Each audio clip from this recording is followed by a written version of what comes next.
football mondial. lii am nii ci nawetaan lañ ko daan gis. parce que man personnellement dal na ma.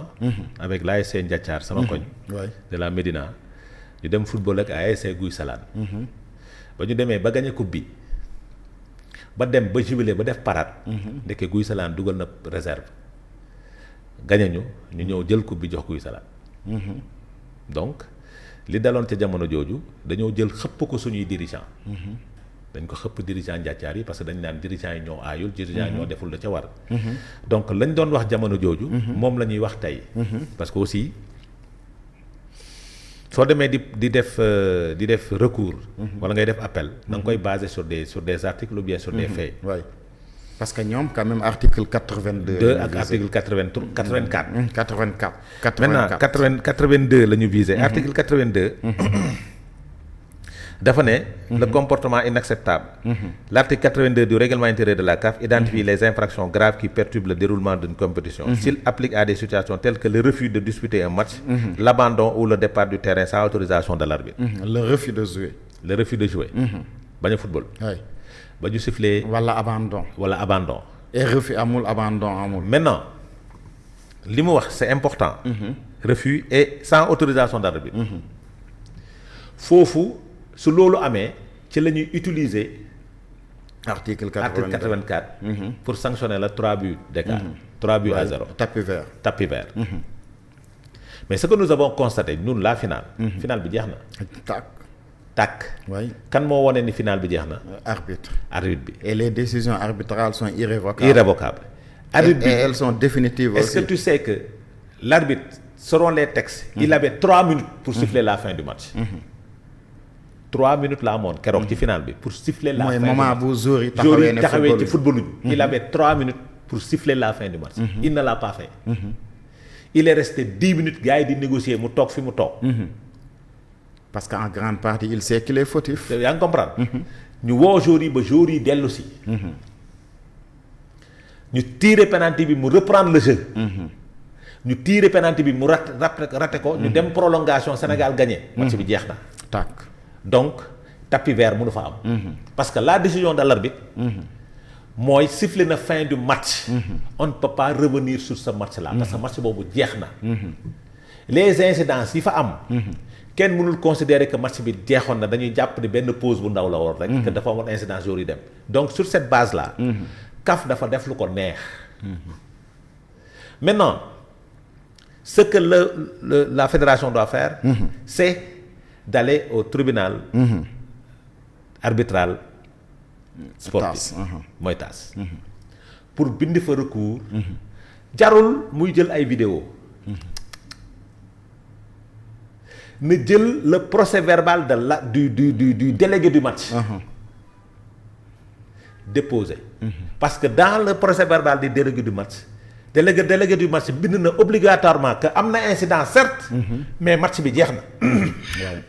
waaye dem na à terme am quoi. match bi dem na à terme. donc sur la base du rapport du procès verbal du délégué du match. uniquement tribunal arbitral day jox dëgg. fédération du Sénégal. parce que fi ma àndul ak fédération du Sénégal. mooy fi nga xam ni waa ji def na ci recours. te ñun ñu sanctionné suñu entraîneur sanctionné suñuy joueur. te ñun defuñu recours. mel ne loolu baax na dañ ci ànd. man foofu laa d'accordul ak fédération bu Sénégal. parce que fédération du Sénégal ba ñu defee sanctionné suñu entraîneur. sanctionné suñuy joueur dañoo waroon def recours. apporter les éléments. de preuve parce que vidéo yi ñun ñëpp am nañ ko. pour déposer ko au niveau de la CAF. ils ne l'ont pas fait parce que dañoo sanctionné entraîneur bi pour les qualifications de Coupe d'Afrique donc puisque dañuy dem mondial c'est pas grave. mais on a besoin de notre entraîneur sur le banc. Effectivement. pendant les qualifications. Effectivement. on a besoin de nos joueurs. pendant les qualifications. aujourd'hui xañ nañu joueurs yooyu ak entraîneur bi ce qui est anormal. et le Sénégal n'a rien fait pour ça. et le Sénégal n'a rien fait pour récupérer pour def appel pour nangam. Maroc moo ñëpp fulla parce que dafa topp mbir mi ba mu jeex. mais nag mi ngi ciy ñaaw. parce que quand même diggante Maroc ak Sénégal. lii xeju ci. parce que ñaari réew yoo xamante ne dafa am lu ñu bokk te lu ñu bokk mënuñu koo séddoo. du dëgg puisque mënuñ ko séddoo. Maroc mënoon naa éviter lii. parce que xam nga lii lu muy andi. une humiliation. effectivement. du royaume du Maroc. parce que suñu demee taas. du ñu jot ci trophée bi. dañuy perdre le match. parce que li CAF def tegu ko fenn. maintenant sur un autre angle. tu vois que échec diplomatique la. mais avant ñuy ñëw ci échec diplomatique bi aussi ñu préciser aussi que ci football ak football bu mu munti doon ci àdduna bi maanaam bu match jeexee ba arbitre def rapport am wane ne match jeex na décision yi ñu fa jël yëpp en tout cas nekkatul match bu ñu war a rejouer nekkatul match boo xam te ne dañuy jox beneen équipe bi victoire sur tapis vert ci cas de figure yi kese la mën a am mooy nga football loo jour boo xamante ne warut woon football maanaam jour ba am dañ ko porter réserve nga football loo ko ci match wala cas de dopage. très bien ci cas yooyu la ñu permettre parfois ñu jox beneen équipe bi tapis vert wala ñu jox beneen équipe bi. xam nga lu tax ma ñàkkoon sama final contre Guy Salane. damaa football loo jour bu warul football. effectivement moo tax j'ai perdu le match sur tapis vert. voilà mais fii amu fi. fii tamit. dopage cas de dopage amu fi. donc tapis vert mënul am. te corruption aussi gisuñu ko ci. donc suy corruption di am sax ci côté Maroc lañ koy gis. effectivement. amu ci. mu nekk lu ñu naqari nag en tant que citoyen sénégalais. parce que suñu dirigeants yi. dans leur globalité dans son ensemble. suñu defoon la ca war situation bii du am. je m'explique. parce que au-delà de cette situation. jàpp nañ fi suñuy joueurs. suñuy supporters 18 supporters sénégalais. lan lañ ca def dañ leen fa bàyyi. xam nga kan la fa def. Seydina le président du 12e Gaïndé. moo des Maroc ba tey. pour les soutenir les accueillir. pour taxaw leen. mais sinon le ministère dafa dem. te ñu wax sénégalais ne leen ministère moo leen yóbbu état du Sénégal moo leen yóbbu ñu supporter ji. état du Sénégal taxawul leen benn avocat la leen booleel benn avocat boo xam bitim réew la ne. maître Kabou. te jëluñu les avocats de l' état les autres de l' état avocats de l' état pour ñu dem taxawu ko pour taxawu les 18 supporters defuñu ko. da nga jàpp foofu suñu dirigeant yi wala suñu état yi dañu fay foofu parce que état da ngay taxawu sa doom. suñu amoon diplomatie bu taxaw. 18 supporters yooyu duñu dugg ci kaso bi. suñu amoon diplomatie bu taxaw Maroc du def recours. su nekkoon relation yi mi ngi mel ni mu waroon mel démb ak barki démb. ni mi ngi continué di ko mel. roi bi du def recours parce que roi bi dina woo fédération bi ne leen jël na recours bi ngeen teg ko ci suuf.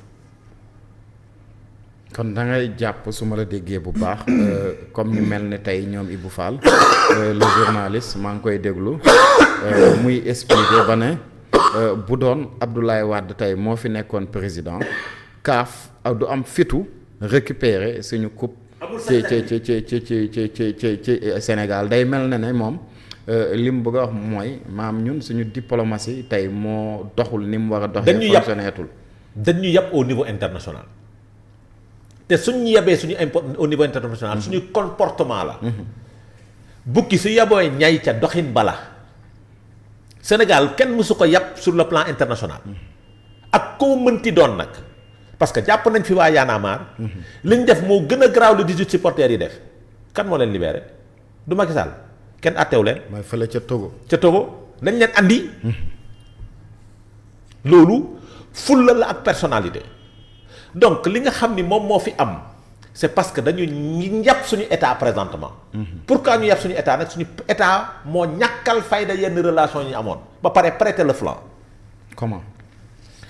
yàpp ñàkkal fayda relation yi ñu amoon mooy est-ce que xam nga ni Bassirou Diomaye Diakhar Faye demagul Maroc ba léegi wala roi du Maroc ñëwagul Sénégal ba léegi. depuis bañ faroo ba léegi depuis bañ faroo ba tey. mais pourtant mais yónni na Ousmane Sonko. non yónniwul Ousmane Sonko ci roi bi. li tax conférence boobu am. mbirum supporter yee tax. mooy prétexte ba. parce que conférence bi gënoon naa am yàgg na. prétexte boobu lañ jël pour organiser conférence bi. mais puisque loolu moo taxoon ñu organiser conférence bi. normalement dañ fa waroon régler la question des 18 supporters. ça n'a pas été réglé ñu bàyyi leen fa ñu croupir ñu tëj leen ci kaso bi. atte leen. ñu jàpp ni état du Sénégal dañuy xaar ñu atte leen ba pare. suñu président wax ak roi du Maroc pour demander grâce. rien ba mi ngi nii def nañ recours maintenant su nekkoon relation ya ma ngay mel na mu meloon. la diplomatie silencieuse am na. Bassirou Diomaye Diakhar Faye waroon na mën a jël ab téléphone am woo roi du Maroc su fa demoon ba mu faloo roi du Maroc ñëw fi ba mu faloo. moment bi muy prestation de service. ba muy prêter serment mu ñëw fi. jàppoon nañ ni su nekkoon relation yi dafa huilé kon tey su yëkkatee téléphone woo roi du Maroc xale yi duñ fa toog. et jàpp naa ni suñ ko defoon Maroc du def recours. pourquoi ma ne c'est notre diplomatie qui a failli. c'est parce que su diplomatie bi meloon na ma waroon mel recours du am.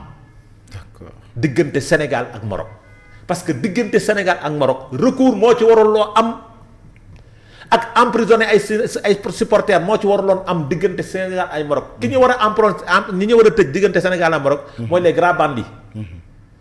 soo nekkul grand bandit diggante Sénégal ak Maroc football waru ko yàq te commencé na ko yàq. suñuy waxante rek dëgg. mais tey lan moo war a nekk la responsabilité de la CAF ci mbir mi nii. xam nga CAF sañu ma ko wax parce que soo waxee ñu ne dafa ëpp. mais on sent la corruption dans tout ça. on sent de la corruption dans tout ça parce que Motset jàpp naa ni il voulait faire plaisir au Maroc pour bugg ko may coupe bi.